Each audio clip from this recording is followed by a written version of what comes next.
നമസ്കാരം, എല്ലാവർക്കും 10th prelims crash കോഴ്സിലേക്ക് സ്വാഗതം. ഞാൻ ലക്ഷ്മി TS. അപ്പോൾ കുറെ പേരുടെ റിക്വസ്റ്റ് ആയിരുന്നു, ഇൻസ്റ്റാഗ്രാമിലും ടെലഗ്രാമിലും എല്ലാവരും ഇങ്ങനെ മെസ്സേജ് അയച്ചുകൊണ്ടിരിക്കുകയായിരുന്നു, കുറച്ച് നാളത്തേക്കെങ്കിലും കുറച്ച് ക്ലാസ് എങ്കിലും ഒന്ന് തരാമോ എന്ന് ചോദിച്ചുകൊണ്ട്. അപ്പോൾ ഞാൻ നിങ്ങളുടെ ആ ഒരു റിക്വസ്റ്റ് ഒരു കൺസിഡർ ചെയ്തുകൊണ്ട് ഒട്ടും സമയമില്ലെങ്കിൽ പോലും നിങ്ങൾക്ക് വേണ്ടിയിട്ട് ഞാനൊരു 30 ഡേയ്സിൽ മാക്സിമം സിലബസ് കവർ ചെയ്യുന്ന രീതിയിൽ ഒരു 30 ഡേയ്സ് വെച്ചുകൊണ്ട് നമ്മൾ മാക്സിമം ഇമ്പോർട്ടന്റ്, എല്ലാവർക്കും അറിയാം നമ്മുടെ സിലബസ് മൊത്തത്തിൽ നമുക്ക് കംപ്ലീറ്റ് ചെയ്തെടുക്കാൻ സാധിക്കത്തില്ല, പക്ഷേ മാക്സിമം ഇമ്പോർട്ടന്റ് പോയിന്റ്സ് തന്നുകൊണ്ട് നമ്മൾ ഈ ഒരു 10th പ്രിലിംസ് മാക്സിമം ക്രാക്ക് ചെയ്യുന്ന രീതിയിൽ നമ്മളൊന്ന് തയ്യാറെടുക്കാനായിട്ട് പോവുകയാണ്. സോ ഇന്നു മുതൽ നിങ്ങൾക്ക് ഈ ഒരു സിലബസ് ബേസ് ചെയ്തുകൊണ്ടുള്ള ക്ലാസ്സസ് നിങ്ങൾക്ക് ഈ ഒരു യൂട്യൂബ് ചാനലിൽ തരുന്നതായിരിക്കും.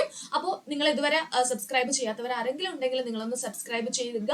ഇതിനുശേഷം നമ്മുടെ സെക്രട്ടറി അസിസ്റ്റന്റ് കോഴ്സുകളൊക്കെ നമുക്ക് ഇവിടെ സ്റ്റാർട്ട് ചെയ്യുന്നതായിരിക്കും. സോ നമുക്ക് ഒട്ടും സമയമില്ല, അതുകൊണ്ട് തന്നെ ഒട്ടും സംസാരിച്ച സമയം കളയുന്നില്ല. നമ്മൾ നേരെ നമ്മുടെ ഇൻട്രൊഡക്ഷൻ ഭാഗത്തിലേക്ക് പോവുകയാണ്. നമ്മുടെ 10th പ്രിലിംസ് പരീക്ഷകൾക്ക് തയ്യാറെടുക്കുന്നവർ ആദ്യം മനസ്സിലാക്കേണ്ടത് എന്തൊക്കെ കാര്യങ്ങളാണ് നമുക്ക് അവിടെ പഠിക്കാനുള്ളതെന്നാണ്. നമുക്ക് സിലബസ് ആദ്യമേ ഒന്ന് മനസ്സിലാക്കേണ്ടതായിട്ടുണ്ട്. സോ സിലബസിലേക്ക് ഡയറക്ട്ലി പോവുകയാണ്. G K current affairs renaissance എന്നാണ് നമുക്ക് ആദ്യം നോക്കേണ്ടത്. അവിടെ ഫസ്റ്റ് ഭാഗത്ത്, ഒന്നാമത്തെ ഭാഗത്ത് നമുക്ക് സമകാലീന സംഭവങ്ങളാണ്. ഈ സമകാലീന സംഭവങ്ങൾ എന്ന് പറയുമ്പോൾ ഏതൊക്കെ ഏരിയാസ് ആണ്? ശാസ്ത്ര സാങ്കേതിക മേഖല, കലാ സാംസ്കാരിക മേഖല, രാഷ്ട്രീയ, സാമ്പത്തിക, സാഹിത്യ, കായിക മേഖലയുമായി ബന്ധപ്പെട്ട ഇന്ത്യയിലെയും പ്രത്യേകിച്ച് കേരളത്തിലെയും സമകാലീന സംഭവങ്ങൾ നമുക്ക് അവിടെ പഠിക്കേണ്ടതായിട്ടുണ്ട്. രണ്ടാമത്തെ കേസ് എന്ന് പറയുന്നത് നമ്മുടെ ഇന്ത്യൻ ജോഗ്രഫിയാണ്. നമ്മുടെ എല്ലാ എക്സാംസിലും കോമൺ ആയിട്ട് വരുന്ന ഒരു ഇന്ത്യൻ ജോഗ്രഫിയുടെ സിലബസ് ഉണ്ടല്ലോ, അത് പഠിച്ച് തീർത്ത് വെച്ചിരിക്കുന്നവർ അവർക്ക് ഇത് വളരെ സിമ്പിൾ ആണ്. ഇനി പഠിക്കാത്തവർ ആരെങ്കിലും ഉണ്ടെങ്കിൽ നിങ്ങൾക്ക് ബേസിക് ആയിട്ടുള്ള കുറച്ച് ഇന്ത്യൻ ജോഗ്രഫി പഠിച്ചിരിക്കണം. അത് ആണ് നിങ്ങൾക്ക് ഈ ഒരു സെക്കൻഡ് പോർഷനിൽ പഠിക്കാനായിട്ടുള്ളത്. ഇനി ഇന്ത്യൻ ഹിസ്റ്ററി ആണ് നമുക്ക് അടുത്തൊരു പോർഷനിലേക്ക് വരുന്നത്. അതും നമ്മുടെ സ്വാതന്ത്ര്യവുമായി ബന്ധപ്പെട്ട കുറച്ച് കാര്യങ്ങളാണ് നമുക്ക് ഇന്ത്യൻ ഹിസ്റ്ററിയിൽ ഈ 10th പ്രിലിംസിന് വേണ്ടിയിട്ട് പഠിക്കാനായിട്ടുള്ളത്. അവിടെ ഇന്ത്യയുടെ സ്വാതന്ത്ര്യവുമായി ബന്ധപ്പെട്ട രാഷ്ട്രീയവും സാമൂഹികവും സാംസ്കാരികവുമായി ബന്ധപ്പെട്ട മുന്നേറ്റങ്ങള്, ദേശീയ പ്രസ്ഥാനങ്ങള്, അങ്ങനെ കുറെ കാര്യങ്ങളാണ് നമുക്ക് ഈ ഒരു ഇന്ത്യൻ ഹിസ്റ്ററിയുടെ കേസിൽ പഠിക്കാനുള്ളത്. പിന്നെ നമ്മുടെ ദേശീയ ചിഹ്നങ്ങളൊക്കെയാണ്. ദേശീയ ചിഹ്നങ്ങൾ കോൺസ്റ്റിറ്റ്യൂഷനും കമ്മീഷനും കൂടെ മെർജ് ചെയ്ത് വരുന്ന ഫുൾ മാർക്ക് നേടാൻ പറ്റുന്ന വളരെ സിമ്പിൾ ആയിട്ടുള്ള ഒരു പോർഷൻ ആണ്.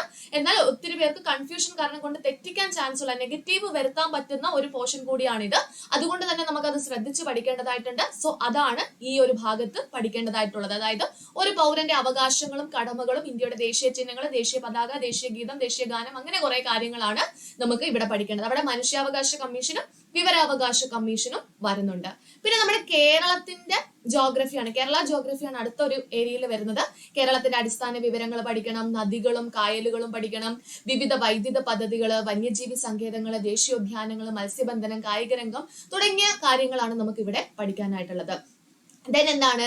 ഇന്ത്യൻ സ്വാതന്ത്ര്യവുമായി ബന്ധപ്പെട്ട് കേരളത്തിൽ ഉണ്ടായ കുറെ മുന്നേറ്റങ്ങൾ ഉണ്ടല്ലോ, അതും അതിനോടൊപ്പം തന്നെ സാമൂഹിക പരിഷ്കർത്താക്കളെ പറ്റിയിട്ട്, അത് മെയിൻ ആയിട്ടും അയ്യങ്കാളി, ചട്ടമ്പി സ്വാമി, ശ്രീനാരായണ ഗുരു, പണ്ഡിറ്റ് കറുപ്പൻ, VT ഭട്ടതിരിപ്പാട്, കുമാരഗുരു, മന്നത്ത് പത്മനാഭൻ തുടങ്ങിയ ആൾക്കാരെ കുറിച്ചുള്ള കാര്യങ്ങളാണ് നമുക്ക് ഈ ഒരു ഏരിയയിൽ, ഈ ഒരു GK ഭാഗത്ത് പഠിക്കാനായിട്ടുള്ളത്. നമുക്ക് ഒന്ന് എഫേർട്ട് ഇട്ട് കഴിഞ്ഞാൽ, മാക്സിമം ടൈം എടുത്ത് ഇനിയുള്ള സമയം ഒരു 10-30 ദിവസം മാക്സിമം ഉറക്കമൊക്കെ കുറച്ച് മാക്സിമം പഠിക്കുന്നവർക്ക് നമുക്ക് പെട്ടെന്ന്, അത് മെയിൻ ആയിട്ട് എല്ലാം കൂടെ വാരി വലിച്ച് പഠിക്കാൻ ഇനി സമയമില്ല, ഇമ്പോർട്ടന്റ് ആയിട്ടുള്ള കാര്യങ്ങൾ മാത്രം പഠിക്കാനേ സമയമുള്ളൂ. സോ ആ ഒരു രീതിയിൽ ഒന്ന് പഠിക്കുകയാണെങ്കിൽ നമുക്ക് ഇതിൽ നിന്ന് വരുന്ന ക്വസ്റ്റ്യൻസ് ഈസി ആയിട്ട് ക്രാക്ക് ചെയ്യാം. രണ്ടാമത് നമ്മുടെ ജനറൽ സയൻസ് ആണ്. ജനറൽ സയൻസിനകത്ത് നാച്ചുറൽ സയൻസ്, ഇതെല്ലാം കോമൺ ആയിട്ട് 10th മെയിൻസിനും അതുപോലെ എന്താണ് 12th ഡിഗ്രി മെയിൻസിനും ഒക്കെ വരുന്ന കോമൺ ആയിട്ടുള്ള ടോപ്പിക് തന്നെയാണ്. പഠിച്ചിട്ടിരിക്കുന്നവർക്ക് വളരെ സിമ്പിൾ ആണ്, പഠിക്കാൻ പോകുന്നവർക്ക് കുറച്ച് സമയം എടുക്കുന്നതാണ്. എങ്കിലും നമ്മൾ ഇമ്പോർട്ടന്റ് ആയിട്ടുള്ള ഏരിയാസ് പഠിച്ചു പോവുക. ഓക്കെ, അപ്പൊ അതിന്റെ ക്ലാസ്സുകളെല്ലാം നിങ്ങൾക്ക് ഇതിന്റെ പിറകെ വരുന്നതായിരിക്കും. പിന്നെന്താണ്? നമ്മുടെ ഫിസിക്സും കെമിസ്ട്രിയാണ് ഈ ഒരു ഏരിയാസിൽ വരുന്നത്. കെമിസ്ട്രി പഠിക്കാനുണ്ട്, അതുപോലെ തന്നെ ഇതെല്ലാം കെമിസ്ട്രിയിൽ വരും, അതുപോലെ തന്നെ ഇതെല്ലാം എന്താണ് ഫിസിക്സിലും വരുന്ന കുറച്ച് ഏരിയാസ് ആണ്. സോ ഇതും നമുക്ക് പഠിക്കേണ്ടതായിട്ടുണ്ട്. മെയിൻലി നമുക്ക് SCRT ടെക്സ്റ്റ് ബുക്ക് ബേസ് ചെയ്തുകൊണ്ടുള്ള കാര്യങ്ങളാണ് നമുക്ക് ഈ ഒരു ഏരിയയിൽ പഠിക്കേണ്ടത്. അതിനുശേഷമാണ് നമ്മുടെ മാത്സ് ആൻഡ് മെന്റൽ എബിലിറ്റി. അപ്പൊ നമ്മുടെ സമയപരിമിതി കൊണ്ട് നമുക്ക് എന്തായാലും മാത്സ് ആൻഡ് മെന്റൽ എബിലിറ്റി ചെയ്യാനുള്ള സമയം ഇവിടെ ഇല്ല.